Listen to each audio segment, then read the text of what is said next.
দেখেন এই যে দুইটা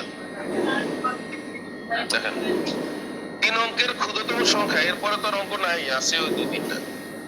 3 অঙ্কের ক্ষুদ্রতম সংখ্যা হতে কোন লঘিষ্ঠ বিয়োগ করলে বিয়োগফল কত কত 5, 10, 15 দ্বারা বিভাজ্য হবে। দেখেন আপনাকে দেখাই ম্যাথ কিভাবে মানুষের মাথায় ঢুকে। 3 অঙ্কের ক্ষুদ্রতম সংখ্যার নাম কি? 100। আর 5, 10, 15 দ্বারা বিভাজ্য হয়। দেখেন 12 নম্বর এখানে লেখেন 3 অঙ্কের ক্ষুদ্রতম সংখ্যা লেখেন। 3 অঙ্কের ক্ষুদ্রতম সংখ্যা হচ্ছে 100। এই যে 100, 1 আর 2টা শূন্য। 100 হলো 3 অঙ্কের সব থেকে ছোট সংখ্যা। আর 100 নিচের সংখ্যাটার নাম কি? 99। ওটা কি 3 অঙ্কের না 2 অঙ্কের? তাহলে এটাই 3 অঙ্কের সব থেকে ছোট। আর 5, 10, 15 এর লসাগু কত আপনি চিন্তা করলেই পেয়ে যাচ্ছেন। তাই এটা তো চিন্তা করলে পাওয়া যায় 30। 30 এটাতে যায় 5 দিয়ে করেন 1, 2, 3, এই যে 30। দেখেন লসাগু 30। এই যে লসাগু কত 30। এবার 30 দিয়ে 100 কে ভাগ করতে বলছে আর কি। আবার বলছে কত বিয়োগ করলে নিঃশেষে বিভাজ্য হবে। 30 দিয়ে যখন আপনি 100 কে ভাগ করবেন তখন 3 30 কত 90 না? তাহলে আমার ভাগশেষ কত আসছে? এখন বলতেছে 3 অঙ্কের ক্ষুদ্রতম সংখ্যা থেকে কত মাইনাস করলে তা 5, 10, 15 দ্বারা বিভাজ্য হবে। 5, 10, 15 এর প্রতিনিধি হলো 30। 30 দ্বারা বিভাজ্য মানে তো 5, 10, 15 দ্বারা বিভাজ্য। তাহলে দেখেন তো কত এক্সট্রা আছে এখানে। এই 10 এর কারণে হচ্ছে না, তাহলে 10 মাইনাস করে দিলেই নিঃশেষে বিভাজ্য। ভাগশেষটা বিয়োগ করলে নিঃশেষে বিভাজ্য হয়। নিঃশেষে মানে কি বলেন? কোনো ভাগশেষ রাখা যাবে মানে মিলে যাবে আর ফ্র্যাকশন আসবে না। আবার দেখেন বিয়োগের জায়গায় যদি যোগ বলতো, যোগ করতে বলতো, তাহলে দেখেন এই 30 থেকে 10 বিয়োগ করবেন, করলে কত আসে? সেই 20 আবার এদিকে যোগ করে দিবেন। যোগ করে দিলে জায়গাটা কত হয়ে যাবে? হ্যাঁ, তখনই আবার 30 দিয়ে ভাগ যাবে। তার মানে এই 10 হচ্ছে একটা মধ্যবর্তী সংখ্যা, এমন একটা জায়গা এই কুলেও না ওই কুলেও না। হয় 10 বিয়োগ করে 0 বানিয়ে দিতে হবে, অথবা আরো 20 তাকে দিয়ে ওই 30 বানিয়ে দিতে হবে যাতে 30 দ্বারা ভাগ যায়। মানে এই ভাজক আর ভাগশেষের যে ডিফারেন্সটা সেটা যোগ করে দিতে হবে। কিন্তু আমাদের প্রশ্ন বলছে কত বিয়োগ করলে, এই কারণে আমাদের এই অঙ্কের অ্যান্সার কত বলেন? 10। আর যদি বলতো কত যোগ করলে, তাহলে অ্যান্সার হতো 20। বলেন কাজ সবসময় দুইটা, হয় বিয়োগ তাহলে যোগ। বলেন বিয়োগ বললে ভাগশেষটাই বিয়োগ, আর যোগ বললে ভাজক আর ভাগশেষের যে বিয়োগফল সেইটা যোগ। এই যে কথা বললাম না, অন্তত 20-30টা অঙ্ক হয়ে গেছে, আপনি যেটা ভাবতেও পারেন নাই। এবার আরেকটা অঙ্ক দেখাবো। দেখেন মানুষকে বুঝাইতে হয় কিভাবে। এখন অঙ্কটা হয়তো অনেক সহজ লাগছে সবার কাছে, কারণ আমি কত নিচ্ছি 3 অঙ্কের ক্ষুদ্রতম। তারপর অনেকে কমেন্ট করে যে বুঝি না। দেখেন তাহলে কি আমি 2 অঙ্কের নিব, 10 নিব খালি? তাই এখানে 3 অঙ্কের জায়গায় আমি যদি খালি 4 অঙ্কের ক্ষুদ্রতম বা 5 অঙ্ক বলি, তাইলেই ভাবতো যে আমি একটা কঠিন অঙ্ক করেছি। মানুষ যে কত বড় বোকা, কুমিরের গল্পে দেখেন 3 অঙ্ক দিয়ে বুঝাইছি। এখন যদি আমার 4টা বা 5টা বা 6টা নিতাম, তাহলে আমার হয়তো এখানে কি আরো অনেকবার ভাগ হইতো, কিন্তু লাস্টে তো এরকম একটা কাহিনী হইতো, এরকম একটা কাহিনী হইতো না, একটা এক্সট্রা আসতো না। এইভাবে মানুষ বুঝতেছে না। আর মানুষকে বোঝানোর সময় এরকম ইজি উদাহরণ দিয়ে বুঝাইতে হয় যাতে তার মাথায় ঢুকে, কাহিনীটা শিখতে হবে। আর বড় দিলে কি হয় জানেন? ওই ভাগ করতে করতে সে মূল বিষয়বস্তু থেকে হারায় যায়। সে ভাবছে বিশাল ম্যাথ, তার মনোযোগ একদিক থেকে আরেকদিকে চলে যায়। আমি দেখাই না, এই যে দেখেন না কিভাবে ক্ষুদ্রতম বৃহত্তমতে কোনো কিছু আসে যায় না। বৃহত্তম বললে সব 9 দিয়ে লিখতে হয়, ক্ষুদ্রতম বললে প্রথমটা 1 তারপরে 0। দেখেন এখনই তো আমি একটা বড় বানিয়ে দিছি। কয় অঙ্ক? 5 অঙ্কের ক্ষুদ্রতম সংখ্যা কত যাকে এত এত দ্বারা ভাগ করলে প্রতি স্থলে কত অবশিষ্ট থাকে? আসলে অবশিষ্ট আমাদের আলোচ্য বিষয় না, আগে নিঃশেষে বিভাজ্য করতে হবে 5 অঙ্কের সংখ্যাকে লাস্টে 3 যোগ করে দিলে। এবার 5 অঙ্কের ক্ষুদ্রতম কত? 10,000। আর 6 অঙ্কের ক্ষুদ্রতম হলো 1 লক্ষ। আর 4, 6, 10, 15 এর লসাগু কত দেখেন, 60। কত 60 কে তো 4 দিয়েও যায়, 6 দিয়েও যায়, 10 দিয়ে যায়, 15 দিয়ে যায়। 30 কে তো আর 4 দিয়ে যায় না, 6 দিয়ে যায়। 30 কে তো 6 দিয়ে যায়, কিন্তু 4 দিয়ে তো যায় না, 7.5 হয়ে যায়। বুঝছি বিষয়টা? তাহলে 13 নম্বর করাই আপনার মাথায় ঢুকবে যে দেখেন কিভাবে কিভাবে বুঝাইতে হয়। তাহলে 5 অঙ্কের ক্ষুদ্রতম সংখ্যাটা কত?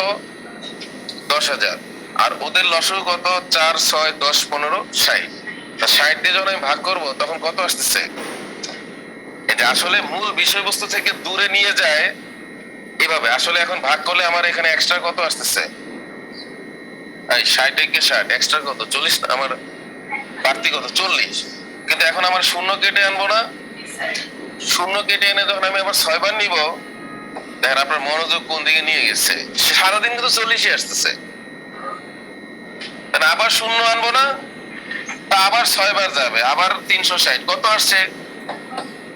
এই যে আপনি ভাবছেন বিশাল একটা অঙ্ক করছেন, আসলে কচু করছেন। এই দেখেন, তার মানে এখন যদি আমি আরো একটা শূন্য দিতাম, আরো একবার 6 বার যেত, এটাই আসতো।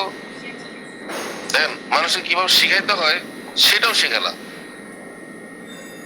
ঠিক আছে? তাহলে আপনারা যখন টিচিং দিবেন তখন ঠিক এই কাজটাই করবেন। অর্থাৎ শুরুতেই 10 লাখ নিয়ে শুরু করবেন না, তাহলে বাচ্চাদের মনোযোগ চলে যাবে ভাগের দিকে।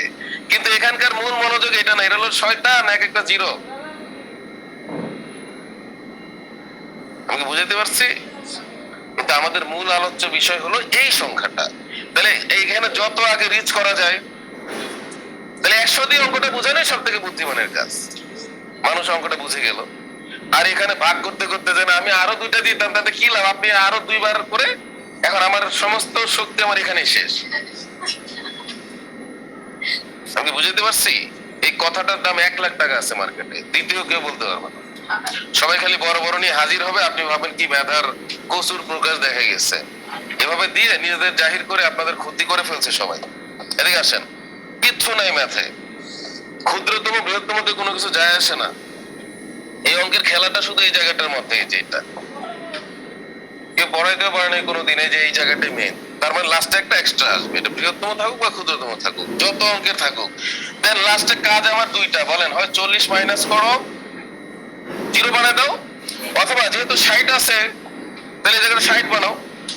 60 বানাতে কত লাগবে? 20। তাহলে আমি যদি এখানে আরো 20 দিই, তাহলে তো আমার জায়গাটা 60 হয়ে যাচ্ছে। ক্লিয়ার? কিন্তু এখন দেখেন মেসেজ আবার 2টা। মেসেজ 2টা কি? আগেরটাই বলছে যে তুমি বিয়োগ করো 3 অঙ্কের এমনি ক্ষুদ্রতম, ওখানে মাইনাস করলে তো আর 3 অঙ্কের থাকবে না, 2 অঙ্কের হয়ে যাচ্ছে। কিন্তু এখানে আবার বলছে যে 5 অঙ্কের সংখ্যা বানাও। কি সংখ্যা? বলেন ক্ষুদ্রতম বানাও, কিন্তু যোগ বিয়োগ বলে নাই।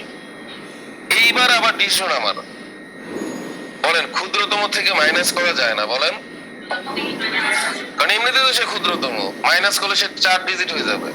তার মানে এবার আমাকে ডিসিশন নিতে হবে যে এইটাই যোগই করা লাগবে, এটা যোগ। কারণ আমি যদি, আমার কাজ তো সবসময় 2টা, হয় ভাগশেষ বিয়োগ করো, নাহলে ভাজক আর ভাগশেষের বিয়োগফলটা যোগ করো। কিন্তু ক্ষুদ্রতম থেকে বিয়োগ করলে সেটা আগের ঘরে চলে যায়, তখন যোগ করতে হয়। আর বৃহত্তমের সাথে যোগ করা যায় না, তাহলে পরের ঘরে চলে যায়, ওখানে মাইনাস করতে হয়। বলেন কাজ 2টা। বলেন কখনো বলে দেয় যে কি করতে হবে, আর কখনো মানে যেমন আগেরটা বলে দিচ্ছি তুমি বিয়োগই করো, এবার যা খুশি হোক। আর এবার বলবে যোগ বিয়োগ তুমি করো, কিন্তু ওটা 5 ঘরেরই বানাবা। তাহলে আমি মাইনাস করলে তো আমার 5 ঘর থাকে না, কি? কিন্তু অঙ্ক কিন্তু একটাই। দ্বিতীয় কোনো অঙ্ক দেখা পাইলে আমার সামনে নিয়ে আসবেন। তাহলে কি শিখলেন আজকে? অঙ্ক একটাই, তারপরে আমি দিছি কয়টা? বলেন 2টা। আর মোটা বই কিনেন, কচু বই। এই দেখেন, নির্ণয় দেখেন, এখানে কিচ্ছু নাই। এটাকে 50টা অঙ্ক বানিয়ে আমার কাছে নিয়ে আসেন, আমি একভাবেই করে দিব সব, একটাই। এগুলো অবস্থা, সবাই এইভাবে ই ভ্যালির মতো কাজ করেছে, করুক। এদিকে দেখেন সব মিলিয়ে, তাহলে আমার লসাগু তো আগে বের করেছি। তাহলে দেখেন 5 অঙ্কের বিভাজ্য সংখ্যা লেখেন, 5 অঙ্কের ক্ষুদ্রতম, 5 অঙ্কের ক্ষুদ্রতম আবার 60 দ্বারা বিভাজ্য সংখ্যা কত দ্বারা? 60 দ্বারা যে বিভাজ্য সংখ্যাটা বিভাজ্য সংখ্যাটি হবে আপনার এই যে 10,000 প্লাস 20, বুঝছেন তো? কারণ আমার অপশন দুইটা, 40 বিয়োগ অথবা 20 যোগ, কিন্তু আমি যদি 40 মাইনাস করি তাহলে তো 5 ঘর থাকে না, তাহলে আমার সংখ্যাটা হচ্ছে 10,020। কিন্তু আবার বলতেছে যে 3 অবশিষ্ট থাকবে, ওটা তো লাস্টে, ওটা তো বড় শয়তান। ওটা যদি আগে মাথায় নেন তাহলে আপনি আগেই বিভ্রান্ত হয়ে যান, ঠিক আছে? ওটা কেন মাথায় আগে আসবে? সম্পূর্ণ কাজ শেষে ওটা বাড়তি। তারপর 60 দিয়ে এটা ভাগ যায়, তাহলে 3 যোগ করে দিলেই, ভাগ করলে 3 থাকবে,